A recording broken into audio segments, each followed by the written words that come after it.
Ang daming ipis sa amin. Ayun pa yung isa oh. Ayun oh. Nandun na yun oh. Yun oh. Kaya ito oh, bumili ako na ito oh.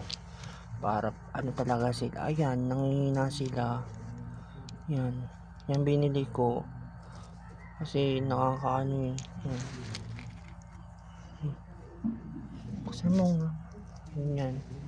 Maglalagay kami. Para mamatay pa yung ibang mga ano. Cockroaches. Yan. Yan guys. Para sa legit na product na yan. Ayun po, pakita mo yun oh. Meron po. Patay oh. Yun. Oh, ang daming nabiktima ng ano. Ito siya guys. Yan. Oh my god, legit nga siya. Legit, tepok sila oh. Ang dami oh. 4 na patay, oh my god. Thanks natin dyan.